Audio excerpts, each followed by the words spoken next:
I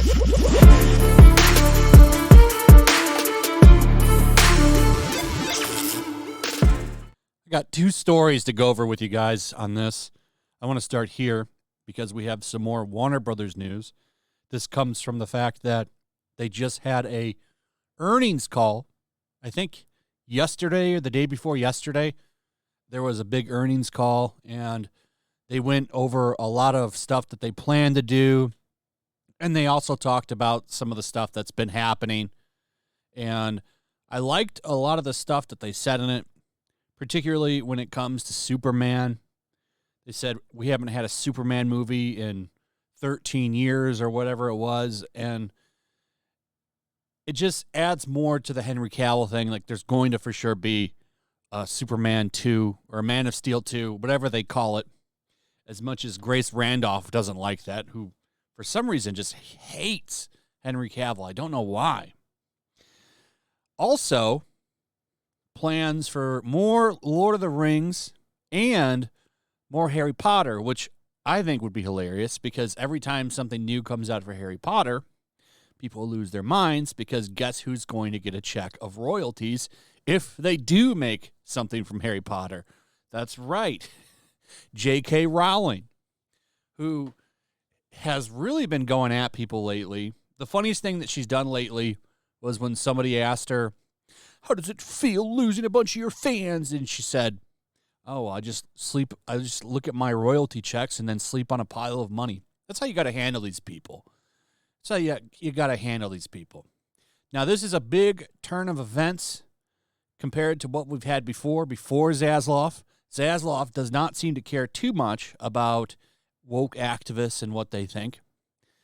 And he's literally saying, you know, if we can get something done with JK, we can get a Harry Potter movie going forward, like saying we want to work with her, which I'm surprised.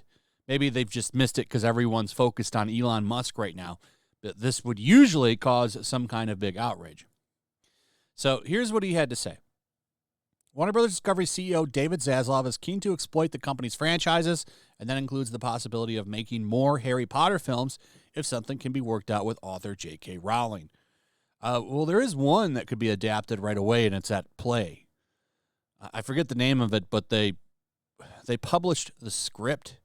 It's about grown-up Potter and his kids. They could they could make that movie. That's a movie they could make. We're going to focus on franchises, Zaslav said during an investors call Thursday. We haven't had a Superman movie in 13 years. We haven't done a Harry Potter movie in 15 years.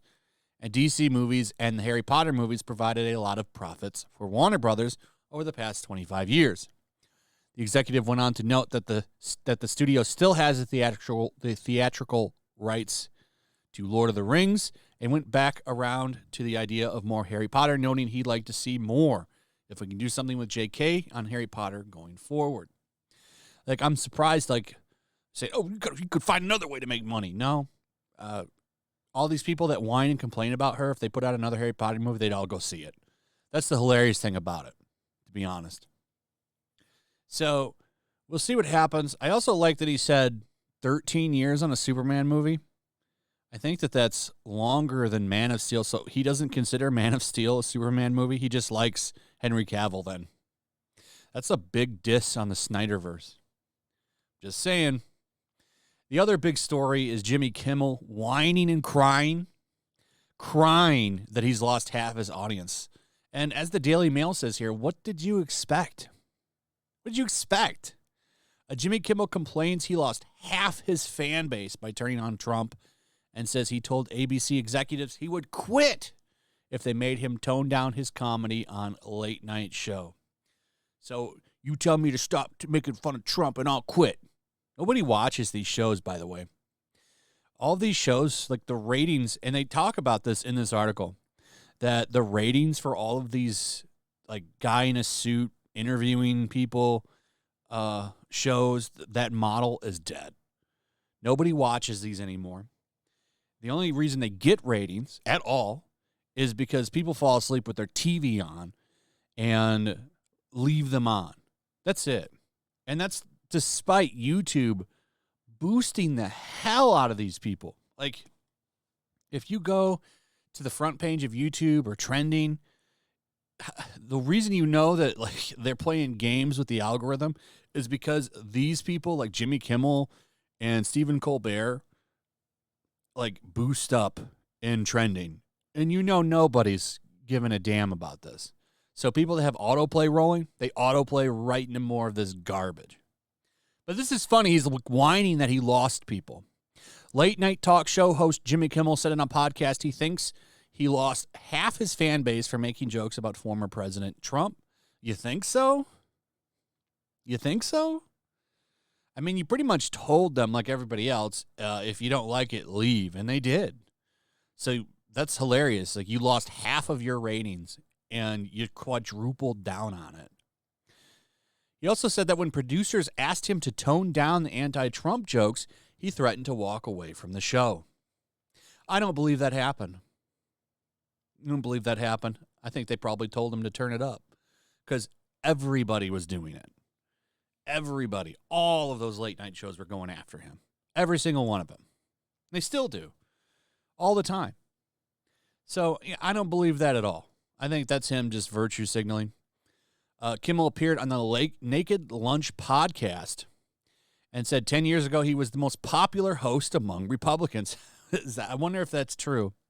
So you pissed away like all of your fan base, like at least half of it. Pissed it all away. Pissed it all away. I do kind of believe that, actually, because this guy, Kimmel, used to be on the Man Show. He used to try to be like a man's man type of thing. And that audience, I know, is gone for sure. He also said he has seen a significant drop in ratings over the last few years, part of a trend that has seen late night shows scrambling. And that's what I was talking about. A lot of these shows are just losing appeal with everybody. Nobody's watching them anymore. It's an outdated model. Nobody cares. Nobody likes it. I mean, like, look, that's essentially what this podcast, Naked Lunch, is doing. They're kind of doing the same thing that he does, except people just enjoy these things better. I don't know anything about Naked Lunch. Don't know anything about him, but I just think it's funny that he's basically, like, clueless on why these people... He seems kind of clueless on why they walked away. Like, what did you think was going to happen? Despite this, Kimmel seems in good spirits after signing a 3-year contract extension. Well, that was a dumb financial move. Nobody's watching this guy. Nobody's watching this guy. You're just another brick in the wall, really. Like, there's no difference between you or anybody else. You're the same kind of woke comedy. And just no one's looking for that shit anymore. This is why YouTube and independent content creators are on the up, podcasts are on the up, and bullshit like this is on the outs. Anyway, that's pretty much it. Let me know what you think. Also, if you would, please like, subscribe, share the video. Make sure you're still subscribed. Hit that notification bell, and I'll see you on the next one. Peace. Make sure to check out my locals. There's a link in the description. It's a fun community that I'm trying to build over here. If you don't want to support me on YouTube, you can come over here. None of that money goes to YouTube. You also can just come over here for free. But if you are a supporter over here, I do plan on doing an extra live stream once a month and throwing links to the supporters so you can actually come on and have a supporter live stream with me. Also, it's a good place to catch all of my content. You don't have to worry about notifications like YouTube. They'll definitely work over here. So come check out my locals.